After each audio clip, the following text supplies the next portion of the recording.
Hello guys. So guys, किरण book मैं आपकी शुरू कर चुका हूँ। आज सुबह भी मैंने आपके लिए कॉमन एरर से इसका पार्ट 1 अपलोड किया। अब इम्प्रूवमेंट ऑफ सेंटेंसेस का ये पार्ट 1 है गाइस।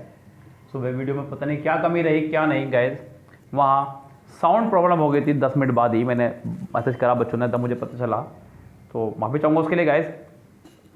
तो यहाँ पे गाइस आपका है आज का इम्प्रूवमेंट ऑफ सेंटेंसेस पार्ट 1। इसका आज आप देखेंगे गाइस, यहाँ पे जितने सेंटेंस हम लोग सोल्व करा पाएंगे उतने करेंगे सोल्व, क्योंकि मैं चीज़ों को सिखाने पे ज़्यादा बिलीव करता हूँ गाइस, रटवाने पे कम। तो क्वेश्चन चाहे 4 हों, 5, 10 या 20, मैं आपको सिखा करके जाऊँगा गाइस। इससे पहले हम लोग MB बुक अपना कंप्लीट करा चुके हैं आपको, और मिरर बुक हमारी लगभग 200 सेट हम लोग करा चुके हैं। कंटिन्यू चल रही है वो आपकी एक सेट डेली, वहाँ खूब मज़ा आ रहा है आपको अच्छे वाला। यहाँ पर इंप्रूवमेंट ऑफ सेंटेंसेस किरण से आपका है फिलहाल। यहाँ पे चलते गाइस इसके ऊपर तरफ क्या कह रहा है वो गाइस। पहला सेट है आपका SSC section officer audit exam 1997 में आया हुआ। आपको बताने कि सिर्फ एरर किस पार्ट में है। कह रहा है कि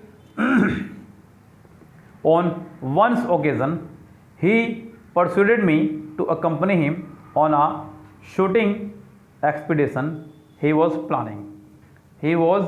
प्लानिंग। सो गाइस यहाँ पे सेंटेंस का स्ट्रक्चर जा रहा है हमारा। कह रहा है कि on one occasion he persuaded, हालांकि उसने यहाँ पे एक कमी कर दी कि सेंटेंस में उसने कहीं भी अंडरलाइन नहीं किया, उस पार्ट को ब्लैकिश नहीं किया, तो यहाँ पे क्लियर नहीं हो रहा है कि किस पार्ट मेरा निकालनी है। हालांकि ऑप्शन देखकर क्लियर पता चल रहा है कि परसुडेड वाले पार्ट में हमारी मिस्टेक है यहाँ पे। अब वो क्या मिस्टेक है गाइस उसको समझिएगा। देखिए गाइस यहाँ पे ध्यान देना, क्योंकि जो बाद वाला पोर्शन है आपका वो बना हुआ है सेकंड फॉर्म में। किसमें बना है गाइस? सेकंड फॉर्म में। तो डेफिनेटली गाइस स्ट्रक्चर ये है हमारा कि पहले वाला भाग परफेक्ट में और दूसरे वाला भाग हमारा बनेगा पास्ट इंडेफिनिट में। किसे बनेगा? पास्ट इंडेफिनिट में। तो यहाँ पे पहले वाले पार्ट में हमें हैड प्लस वर्ब की थर्ड फॉर्म का इस्तेमाल करना होगा, तो सेंटेंस हमारा करेक्ट होगा गाइस। इस सेंटेंस का आपका जो आंसर होगा वो होगा on once occasion he had planned. तो सेंटेंस कुछ इस तरह ठीक होना चाहिए था गाइस। इस सेंटेंस का आंसर होगा आपका सेकंड करेक्ट। क्या होगा गाइस इसका आंसर? Second correct. आगे बढ़ते हैं गाइस, क्या कह रहा है सेंटेंस में। देखिए बहुत प्यारे प्यारे सेंटेंस हैं, और दूसरी बात मैं आपको कराऊंगा भी पूरा ब्रीफली।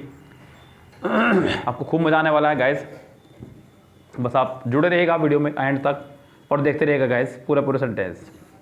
क्या कह रहा है आगे देखिएगा। कह रहा है कि we have no less than 1000 student in our college. We have no less than, जो प्रॉब्लम है गाइस वो है आपका नो लेस देन को लेकर के।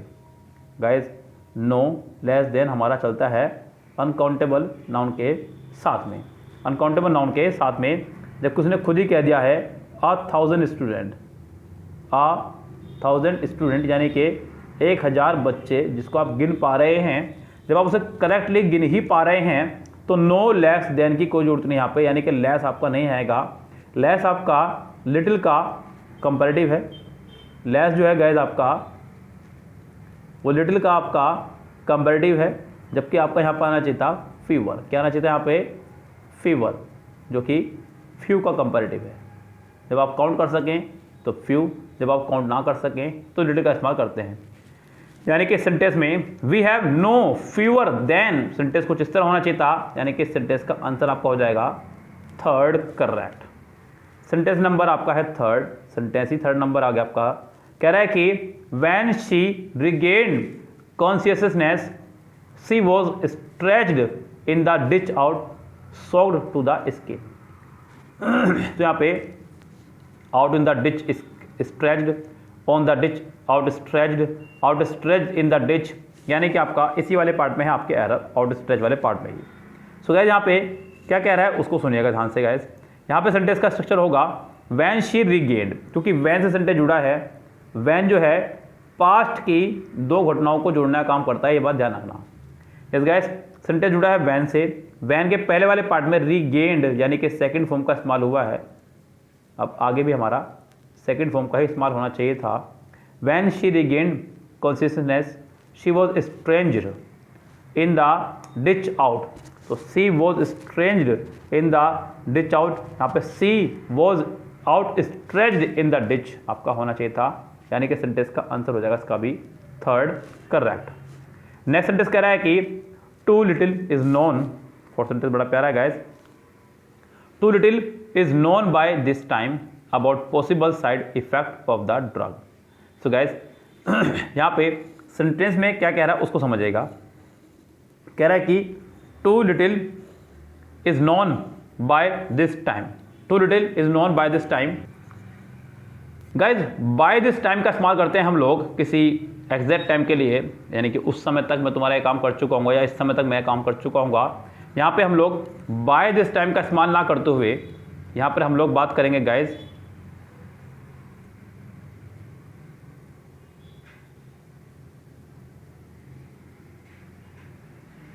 बाय दिस टाइम की जगह हम लोग यहाँ पे इस्तेमाल करने वाले हैं प्रेजेंट डे की। किसकी बात करेंगे? प्रेजेंटली। जब बात करें वर्तमान की तो हम लोग इस्तेमाल करते हैं प्रेजेंटली का। तो यहाँ पे बाय दिस टाइम की जगह प्रेजेंटली का इस्तेमाल करेंगे, यानी कि इसका आंसर हो जाएगा आपका फर्स्ट करेक्ट। नेक्स्ट सेंटेंस देखिएगा, इस नेक्स्ट सेंटेंस में क्या कह रहा है, बहुत प्यारा सेंटेंस है। सेंटेंस नंबर आपका है 5th। If you want to save money you must get rid of shopping, यानी कि अगर आपको पैसे बचाने हैं तो आपको शॉपिंग पे जो है छुटकारा पाना होगा। गाइस यहाँ पे एक ईडियम का इस्तेमाल किया उसने, गेट रिड ऑफ। ये एक फ्रेजल वर्ब समझ लीजिए, यह एक ईडियम है जिसका मतलब होता है छुटकारा पाना। क्या होता है? छुटकारा पाना। जबकि कह रहा है कि अगर आपको पैसा बचाना है तो हमें अपने खर्चों में कमी करनी होगी। तो गाइस इसको बोलते हैं हम लोग कट डाउन। क्या बोलते हैं गाइस? कट डाउन, यानी कि कटौती करना। क्या करना गाइस? कटौती करना। हिंदी में तो मैं यहाँ पे आपको लिख ही रहा हूँ, हालांकि आप सुनते भी रहिए गाइस। कटौती करना किस चीज़ में? तो यहाँ पे कह रहा है कि if you want to save money you must cut down on shopping. आपको शॉपिंग पे कुछ कटौती करनी होगी, तब जाकर के आप पैसा जोड़ सकते हैं। सेंटेंस नंबर 6 क्या कह रहा है गाइस, उसको समझिएगा। कह रहा है कि the loud and incessant chatter worries your father who is trying to concentrate. Guys यहाँ पे जो लाउड आ रहा है या फिर इंसेसेंट चैटर आ रहा है वो आपके पिताजी को जो है वरीज कर रहा है। क्या कर रहा है? आपके पिताजी को वरीज कर रहा है। तो गाइस वरीज नहीं, वरीज माना होता है चिंतित करना। गाइस इरिटेट मतलब इरिटेट कर रहा है। यहाँ पे वरीज हटा करके आपका होना चाहिए था आंसर इरिटेट। जब कुछ ही लगातार आपको साउंड आता रहता है ना बच्चों, तो आप उससे थोड़ा परेशान हो जाते हैं, चाहे भले वो साउंड किसी भी तरीके का हो। यस, किसी भी तरह का साउंड हो, उससे आप परेशान होंगे। तो इसका आंसर हो जाएगा आपका guys third correct. Yes, next sentence कह रहा है, सेंटेंस नंबर 7 कह रहा है कि not only they went to see a film but also had dinner out. Guys यहाँ पे अगर हम लोग बात करें नॉट ओनली बट ऑल्सो की, तो मैंने आपको स्ट्रक्चर बताया था कि जो नॉट ओनली बट ऑल्सो में क्या है बच्चों, जो स्ट्रक्चर हमारा पास रहेगा बट ऑल्सो के बाद में वही रहना चाहिए हमारा नॉट ओनली के बाद में भी। जो चीज़ हमें नॉट ओनली के बाद दी गई है बट ऑल्सो के बाद, वही हमारी नॉट ओनली के बाद भी रहनी चाहिए। गाइस यहाँ पे बट ऑल्सो के पास जो है हमें दी गई है एक verb, but also had dinner out, तो नॉट ओनली के बाद भी होनी चाहिए थी वर्ब, जो कि आपका सिर्फ और सिर्फ फर्स्ट वाले पार्ट में ही है, यानी कि इसका आंसर हो जाएगा पहला करेक्ट। पहला कारण तो ये रहा इसका। दूसरा कारण गाइस ये है, यहाँ पे नॉट ओनली से सेंटेंस शुरू हुआ है। किस सेंटेंस शुरू हुआ है? नॉट ओनली से, जो कि आपका एक नेगेटिव वर्ड है। क्या है? आपका एक नेगेटिव वर्ड है। जब भी कोई सेंटेंस किसी नेगेटिव वर्ड से स्टार्ट होगा तो हेल्पिंग वर्ब उसके तुरंत बाद होने चाहिए। ये भी एक रूल है गाइस, इसलिए भी यहाँ पे इसका आंसर ये डिड वाला होना चाहिए था।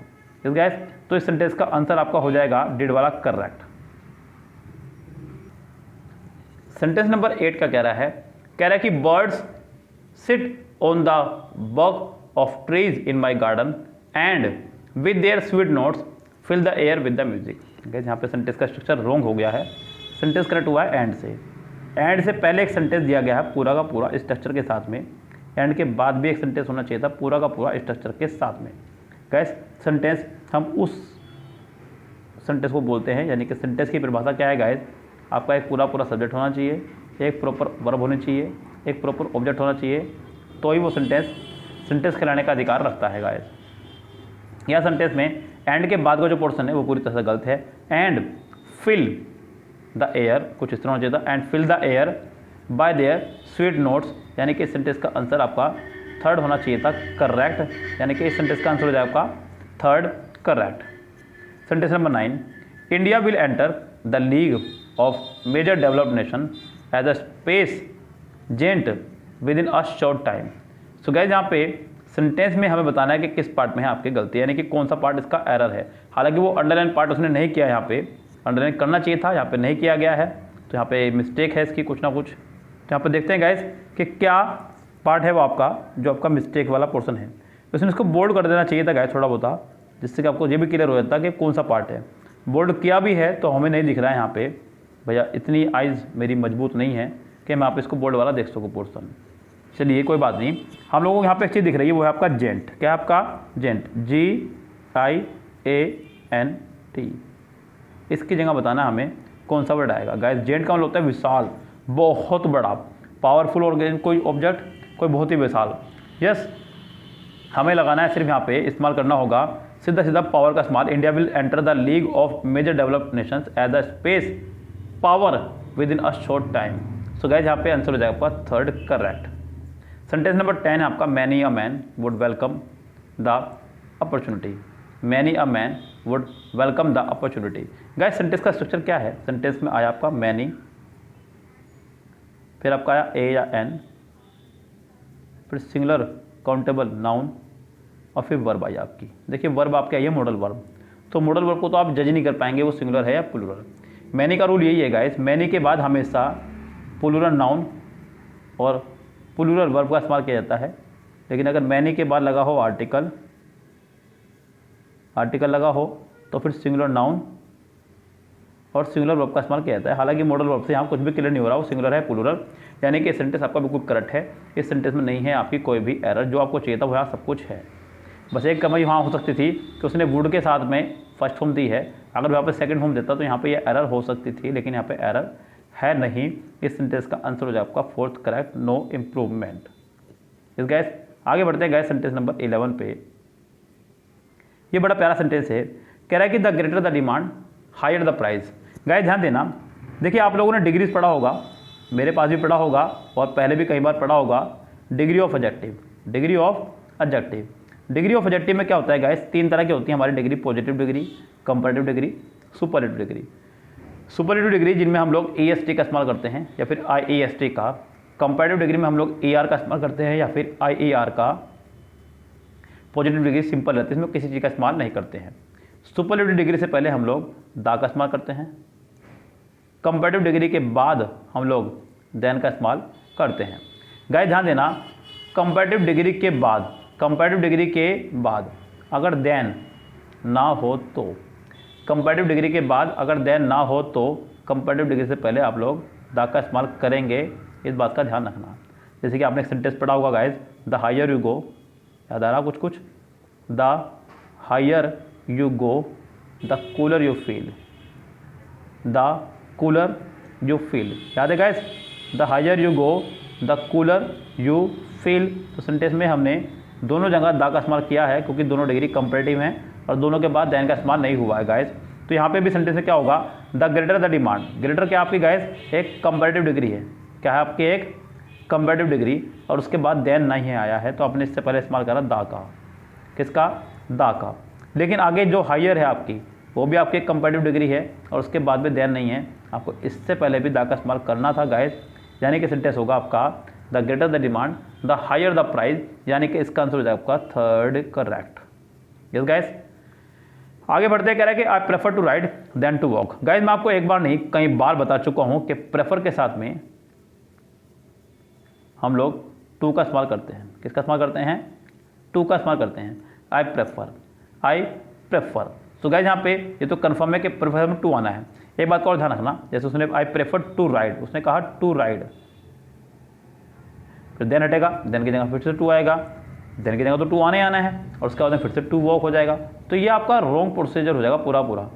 Prefer to ride to walk, ये कहना गलत हो जाएगा। आप इस सेंटेंस को टू तो लगा रहने देंगे, क्या करेंगे, टू लगा रहेगा, पहले वाला भी इसमें ING का आ जाएगा और बाद वाला भी इसमें आ जाएगा ING में ही। यानी कि सेंटेंस का स्ट्रक्चर कुछ इस तरह से होगा, I prefer riding to walking, यानी कि इसका आंसर हो जाएगा आपका फर्स्ट करेक्ट। सेंटेंस नंबर आपका कह रहा है 13, कह रहा है कि the workers went on A strike, the workers went on A strike asking for better पे एंड सर्विस कंडीशन। गाइस यहाँ पे आस्किंग का मतलब होता है पूछना, जो कि रॉन्ग है यहाँ पे। आस्किंग की जगह आपका होना चाहिए था डिमांडिंग, जो कायदे की बात है। अगर आप स्ट्राइक पे बैठे हुए हैं, धरने पे बैठे हुए हैं, तो आपकी कोई ना कोई डिमांड होगी, तो ही आप इस धरने में बैठे हुए हैं, यानी कि इसका आंसर होना चाहिए आपका सेकंड करेक्ट। क्या आंसर हो जाएगा गाइस? सेकंड का करेक्ट। आगे देखिएगा यहाँ पे सेंटेंस नंबर दिया गया है आपको 14th। क्या कह रहा है? The newspaper provides more international news than domestic news. Newspaper जो है प्रोवाइड कराता है more international news than domestic news. ये कहना चाह रहा है गाइस यहाँ पे। गाइस यहाँ पे देन लगाने का मतलब साफ साफ है कि वो आपका सेंटेंस को कंपैरेटिव ले जा रहा है। So the newspaper provides more international news than domestic news. Guys यहाँ पे देखिए इंटरनेशनल में जो होगा अंतर्राष्ट्रीय न्यूज़। अंतर्राष्ट्रीय न्यूज़ तो यहाँ पे एक सलाह तक नहीं आएगा। यहाँ पे इसका आंसर होगा इंटरनेशनल न्यूज़ का आप कंपेरिजन कर रहे हैं नेशनल न्यूज़ से, सॉरी गाइस यहाँ पे डोमेस्टिक न्यूज़ नहीं आएगा, माफ़ी चाहूँगा, क्योंकि आप बात कर रहे हैं इंटरनेशनल की। किसकी बात कर रहे हैं? इंटरनेशनल की। इंटरनेशनल का कंपैरिजन करेंगे आप नेशनल से। किससे करेंगे? नेशनल से, नो डोमेस्टिक से। तो यहाँ पर डोमेस्टिक की जगह आपका हो जाएगा नेशनल, यानी कि इस सेंटेंस का आंसर हो जाएगा आपका फर्स्ट करेक्ट। इस गैस आगे देखिए सेंटेंस नंबर 15। कह रहे कि the teacher was very angry at his student. Teacher जो है बहुत एंग्री था अपने स्टूडेंट पर। गाइस मैं आपको एक बार नहीं कई बार बता चुका हूँ, एंग्री के साथ में हम लोग विद लगाते हैं और एट भी लगाते हैं। बड़ी बात नहीं है, विद भी आएगा और एट भी आ सकता है, लेकिन गाइस विद आता है जब किसी पर्सन की बात हो रही हो। किसकी बात हो रही हो? पर्सन की। और यहाँ पे पर्सन की ही बात हो रही है गाइस, तो यहाँ पे हम लोग एंग्री विद हिज स्टूडेंट लगाएंगे, यानी कि इस सेंटेंस का आंसर आपका हो जाएगा पहला ही करेक्ट। क्या आंसर हो जाएगा इसका? पहला आंसर बिल्कुल करेक्ट आंसर इसका हो जाएगा। आगे बढ़ेंगे यहाँ पे सेंटेंस नंबर 16। कह रहा है कि he backed out of the agreement. Guys एक इडियम है ये बड़ा प्यारा, बैक आउट। इस गाइस बैक आउट का मतलब होता है मुकर जाना। क्या होता है? मुकर जाना। तो यहाँ पे वो मुकर गया अपनी बात से, ये कहना चाह रहा है he backed out of the agreement. तो यहाँ पे गाइस ये भी ठीक है, जो दिया है उसने वो तो ठीक है ही, लेकिन यहाँ पे हम ऑप्शन बता सकते हैं कि इसका अल्टरनेटिव कौन हो सकता है। यहाँ पे आप इसका अल्टरनेटिव भी बता सकते हैं, क्योंकि यहाँ पे ऑप्शन जो दिए गए हैं इनमें किसी भी ऑप्शन में नो इम्प्रूवमेंट नहीं दिया गया है। यहाँ पर अगर नो इम्प्रूवमेंट होता तो मैं नो इम्प्रूवमेंट लगा के सेंटेंस को आगे बढ़ता, लेकिन नो इम्प्रूवमेंट नहीं दिया गया है, तो यहाँ पर मेरी मजबूरी हो गई कि मैं थर्ड ऑप्शन लगाऊंगा यहाँ पे, he withdrew his support from the agreement, यानी कि सेंटेंस का आंसर हो जाएगा आपका third correct. Man is the only animal who can talk. मनुष्य एकमात्र ऐसा जानवर है जो बात कर सकता है। गाइस यहाँ पे जो आप लोगों को यहाँ पे एक समस्या देखने को मिल सकती है, बच्चे सोच सकते हैं, ऐसा दिमाग लगा सकते हैं, वो सोच रहे होंगे कि एनिमल के लिए हु लगाएं या ना लगाएं। गाइस एनिमल जो है एक लिविंग बींग्स है, तो आप इसके लिए हु लगा सकते हैं, कोई दिक्कत नहीं है। हालांकि यहाँ पे जो हु आया है एनिमल के लिए आया नहीं है, मनुष्य के लिए आया। Man is the only animal who can talk, यानी कि जो बात कर सकता है। कौन? मनुष्य। तो यहाँ पे आपका सेंटेंस करेक्ट है बिल्कुल। ये सेंटेंस होगा आपको नो इम्प्रूवमेंट, यानी कि इसका आंसर हो जाएगा आपका डी, या फिर कह सकते हैं फोर्थ सही।